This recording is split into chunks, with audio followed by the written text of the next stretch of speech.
Is that no problem with you? That's how the Constitution is written today. When the Constitution was drafted in 1970, it didn't provide that a vacancy in the office of governor would provide that someone from the same political party would assume the office. That's not how the document is written. It always presumed that the succession article would operate regardless of political party.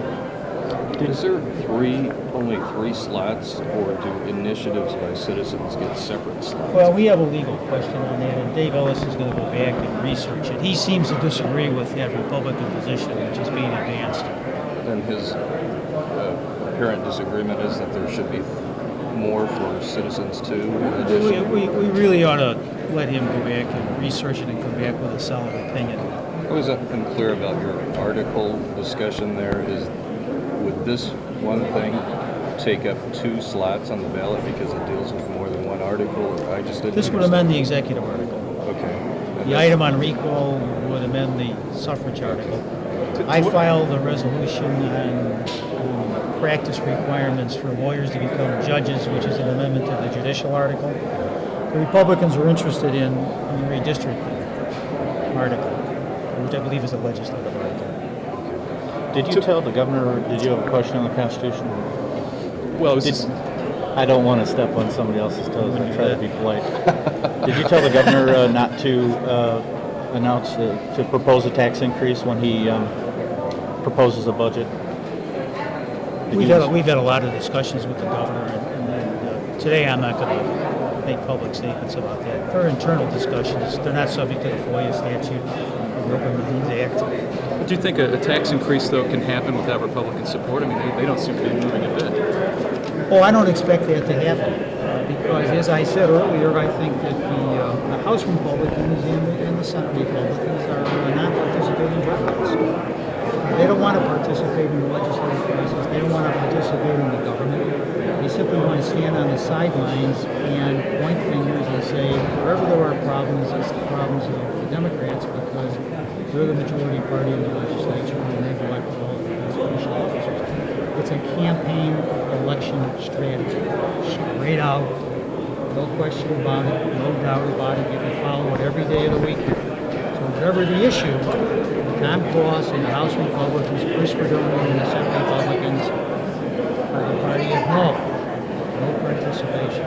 We're on the sidelines. To what extent did the whole Scott Lee Cohen issue, if any, factor into your interest in eliminating this position?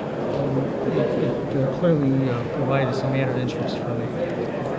I've been contemplating this amendment for about 6 months. I have some newspaper articles that kind of flew in through the transom. I wouldn't ordinarily read them, but they were there. You were briefed on them. Did you consider this after '86? No, I didn't. You should have been around. You could have told us that. How many candidates have come to you, or actually I've heard it's the other way around, that you've been soliciting applications from people interested in the lieutenant governor position? I mean, how many people out there have you had contact with that want the position? Well, in terms of people personally contacting me, I think it's less than 5. We've generated a list of names where in conversations people have said, well, what about this person? What about that person? In addition, where people have made contact to other members of the committee, or President College, we just put them on the list. And at the appropriate time, I will notify all of those people of the procedures that will be followed at the state committee. Will that list be made available? I mean, since vetting was kind of an issue with the Cohen. Well, clearly, anybody who wishes to appear before the committee will be known.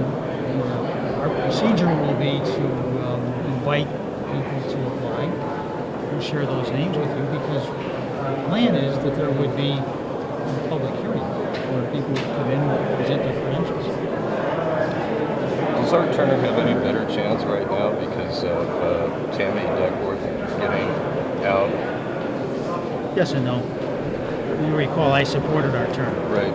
We carried the 13th ward. Why not argue for him? He's the second choice of the people. Why not give the people their choice? That's a good, sound argument in support of his application. Now, you have to understand something. There are 38 members of this committee, and they will vote a weighted vote. Some will vote more votes than others. And so there's 38 people, and my experience in working with these people, and I've done it for a few years, is that they have their views, which they're entitled to. And so I think you'll find a lot of different ideas on who might take this position.